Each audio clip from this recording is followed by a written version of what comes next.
And if you are going to ask a question, please mention your media station and your full name. Thank you. TV. You get the script. Yes, after. Your name?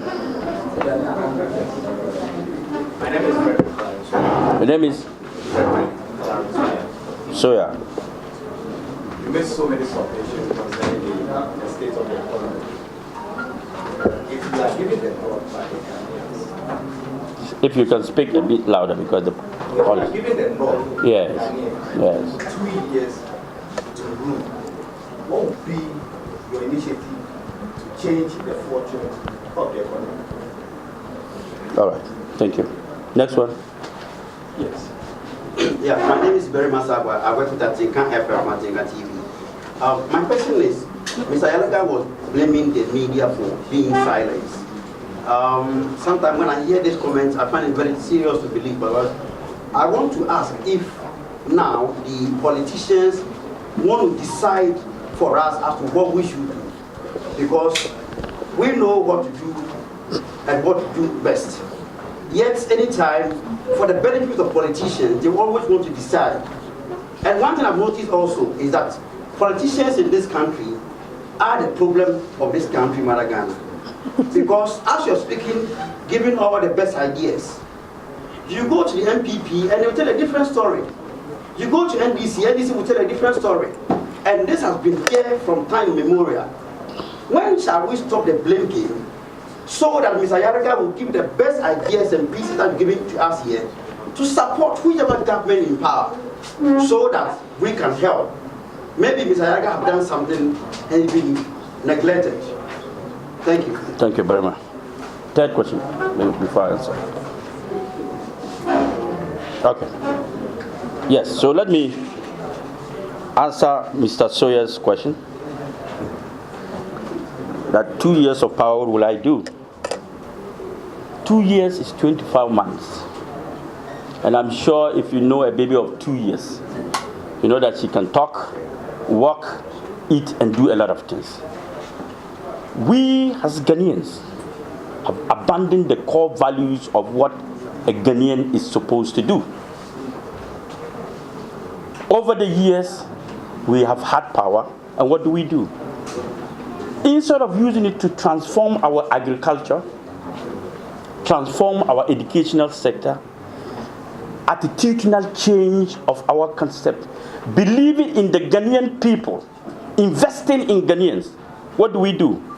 We give all our contracts to the Chinese and the foreigners, and they repatriate all their profits out of Ghana. We don't produce anything. We actually consume everything that we consume in this country, we import. What are we doing with our lands? Can we engage section of our youth into manufacturing, production, industrialization? Can we do that? Do we know we have vast land, yet everything we consume we import? God forbid, if there is any world war, I ask one question, world war, and every country is supposed to close its borders and boundaries. No import, no export. Ghanaians will die in 1 week. Are you aware? And let me not cut you. The MPP or this particular government has come out with an initiative of planting for food and jobs. It's very different from what you are doing. Yes. You see, the deceitiveness of the political parties in this country is my problem. The political promises that will not materialize, political promises that looks like window shopping, is my problem. Since they've rolled out food planting for food and agriculture, we still import tomatoes, oil, ketchup, rice. 2 years they've rolled out that policy. We still import the same thing we've been doing over the years again. They are talking about planting for food. What happens to the Palgu tomatoes factory? It's rotten. What happened to Winchi tomatoes factory? It's rotten. What happened to Commander Sugar factory? They are now selling it out to foreigners, not to Ghanaians. So if you believe the foreign people, the foreigners can build the Commander Sugar Factory, what it means that you are also incompetent because you cannot build it. You can't manage it. If you can manage something, will you sell it out? If you have the people to manage something, will you ever sell that thing out? So clearly, when government decides to sell Ghana Telecom, they sold out Ghana Telecom, they are now selling electricity. And do you know what they are saying? They cannot manage electricity. That's why they are selling it out. So what it means is that this government, a capitalist political party, have come out to sell out all our properties to themselves. That is what they are doing to us. It's not that they cannot manage. They are selling it to their cronies. So that when they are out of power, all that belongs to government now belongs to them. Open your eyes. Shine your eyes. No, I'm not cutting you, but sometimes I need to let you know what is on the ground. And you and I are very aware that the electricity, the agreement between the foreign, the takeover of the electricity was not done within this regime. It was done way back in 2015. So why this? Do you think I'm blaming only MPP? Did I say give the power to the MDC? No. Thank you. Bremer, yes. Your question. You see, I believe you've been coming here so every time we make press conference. And what happens when we bring out issues of this magnitude? The media goes with it. The best is that they will telecast it just for today. 2 seconds, 2 minutes, 3. At worst, 2 minutes. Will they discuss it further? Will they say, Yariga said we should do A, B, and C? Will they try to push those agendas for the Ghanaians to know that there's a leader better than NDC and MPP? Will they do that? No. But I can understand some of you, because most of your media houses are owned by the MPP and the NDC. So they will not want you to champion the cause of Yariga, who is possibly the next president of the Republic of Ghana. They want to bring it down. You, the media, let me tell you, you sold a bad thing to Ghanaians and they bought it. MPP. And today we are suffering. You sold MPP to Ghanaians. Because they came with policies, they came with promises, and the media was like, hey, MPP are buying better. Nanado is the man. Today, where is Nanado? He's the woman. He's not the man again.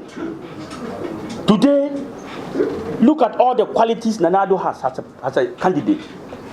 He's the most oldest among us, exposed to the world than most of us. I'm told he's a lawyer, if he's a lawyer, right? He has more experience in politics and he has served in politics than myself. I'm told he served over 40 years. I'm only 40 plus. But what are we seeing in this country? The worst government ever in the history of Ghana. Worst government ever in the history of Ghana. And the man is always laughing. He doesn't even understand governance. He gets up, fly away, go for massage and come back home. Got his medication. Now he's looking fresh. So you can see that he was also living in poverty those days. Yeah, I'm right. He was living in poverty. Now don't look fresh. When he's working, you can see that he now looks fresh. I lie? If I lie, tell me say I lie. Now the man looks fresh. When he's working, you see him, he's laughing.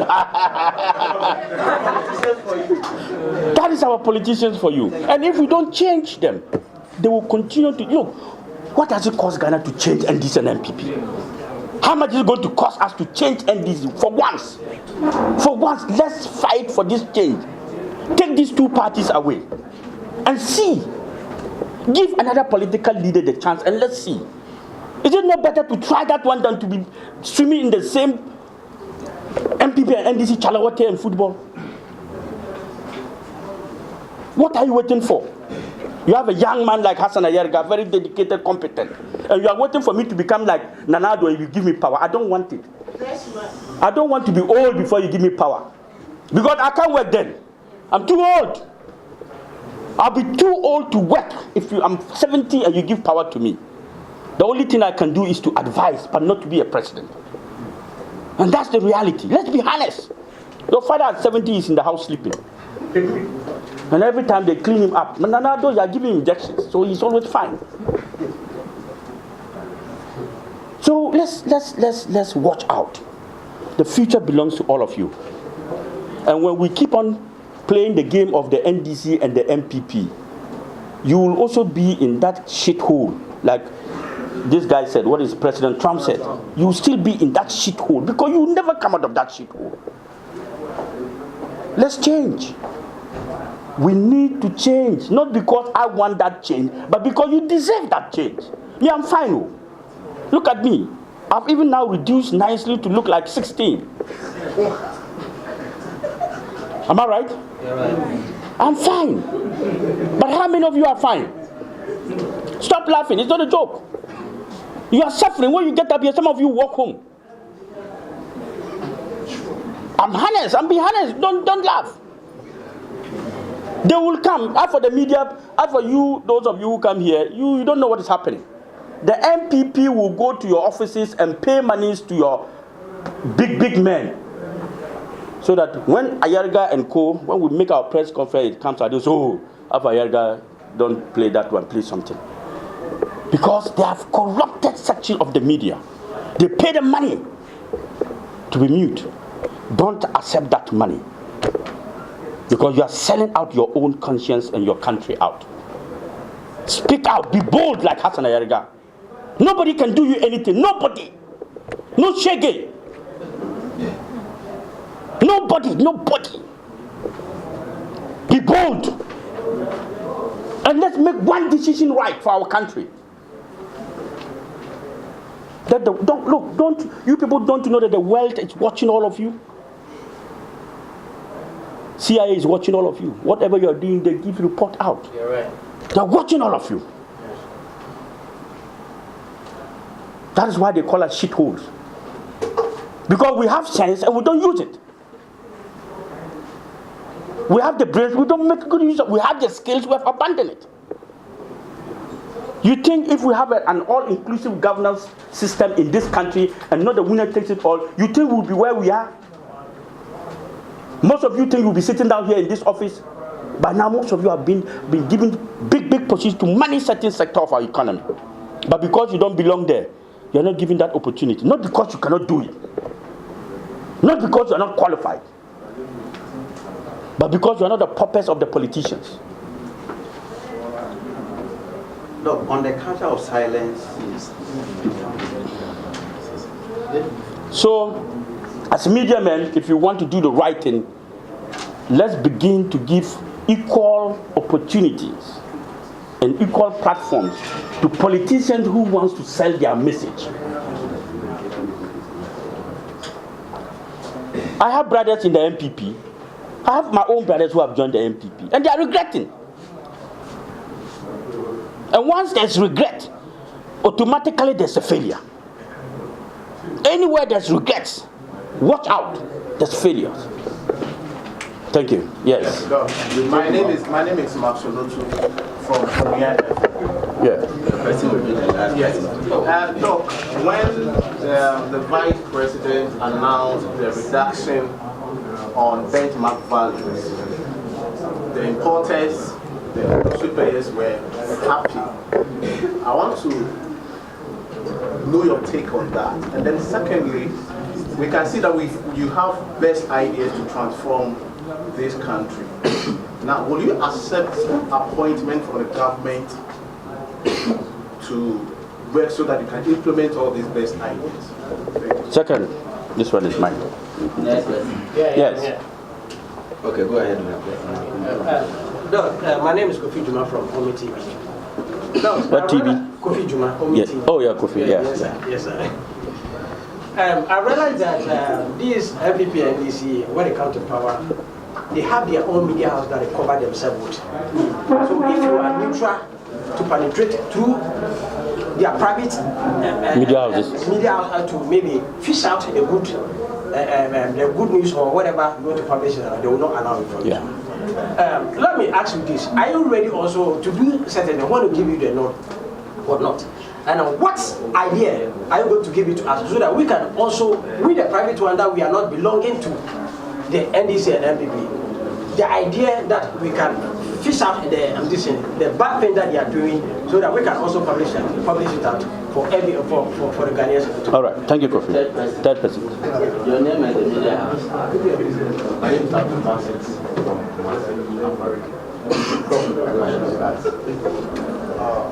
if possible, Ghanaians. Please, can we maintain some silence? Thank you. Yes. I said, if possible, Ghanaians elect you as the president of this country. Will you also do family talk and friends talk?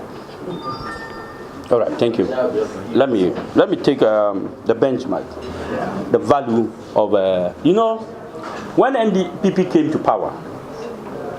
If we can refresh our mind back to the first budget they read out, it was reduction of taxes, scrapping of several taxes in the system. How many of you remember this? I'm sure a lot of you. Now go to the market and tell me one product that they have reduced the price of it. One product. You see, I am telling you that the fundamentals are weak. And they are weak because of ABCD. And that the figures will always lie. But the suffering of the Ghanaians and the hardship will expose them. You can go ahead and put on paper, we have reduced that, we have reduced that, we have reduced that. Go to Abosso and Khan, they were the first people that reduced their taxes on imported items. What happened to them? Today they are crying. Last week, a gentleman sent me a video from the port, Tema. After I viewed it, he called me and asked me, do I know the place? I said no. He said, that is Tema Harbour Terminal.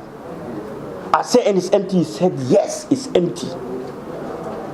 Ghanaians cannot bring in goods.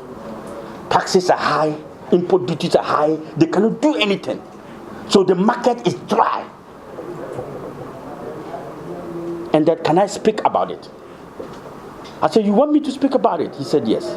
Because you're the only one people believe you when you say it. Now, if we say we're reducing all these taxes, and yet we cannot translate it into reduction of goods and services, what is the benchmark of reducing those taxes? It's fallacy. It's gibberish. It has no value. So it's lies. They will come and speak well, talk well, but in reality, nothing is happening. That's why we are saying, you, the media, need to go further. Fish out. Go to the ports. Find out what is happening. Don't let them pay you to cover the story. I'm coming back to Kofi. Kofi, I want you to be very serious. If you are very serious in this country, CNN, BBC, Al Jazeera, they'll come for you. They'll be taking stories from you because they believe you are telling them the right story than concocting NDC and MPP, what do you call it, stories. Continue to concentrate. I have been watching your TV. I like to watch your TV when you go to places and what. I don't watch other TV stations again because it's all MPP, NDC, MPP, NDC. They'll go and fight each other as if they're mad dogs. And tomorrow they'll sit down again. The media will give them the same people. Why don't you take different opinions from others? Why? Every day is the same people who come to your studio. Every day the same class of people, the same people. You never change them. How do you get different opinions? You keep bringing the same man. Tomorrow you bring the same man. Next morning the same man. Monday the same man. What is wrong with you? Why? They are exhausted. They don't have anything to say. The next thing is they'll be shouting and crying. Wisdom does not belong to one person. And wisdom cannot be gotten from one person. So when you want to listen, Ghanaians to listen to you, change. And I will continue to encourage Kofi and other private media houses. Speak out the truth. Don't compromise the truth. Even if it's your father who's telling lies, tell him, Daddy, I'm sorry, but this one I don't agree. Don't say he's lying. Just say, this one I don't agree. Because that is the only way we can be free. That is the only way the truth will come out. But if we want to be compromising because the media house, this man put me there, and so he wants me to do this and you do it, what are you? Are you not a fool? Because you are doing something you don't want to do, and you are still doing it. Why? Why will you do something you know is wrong and yet you do it? You go ahead. What's wrong with you? Some of us are here sweating for you, not for me. You think I want to sweat? I'll be living, my air condition is enough. If all of you live here and I sleep here, even the air condition will cool me well. But because we are many, you see the system is, there are double ACs working here. But because we are many, it's not helping us. So don't allow your bosses to compromise your brains and your skills. You went to school to learn. You're a journalist to bring out the best out of you, not the worst out of you. Don't bring the worst out, bring the best. Even if they will sack you, let them sack you. One day, somebody will take you. That is why we have credible media houses. When they say something, nobody argues. And we have other media houses, when they bring out their broadcast or whatever they call it, we're politics.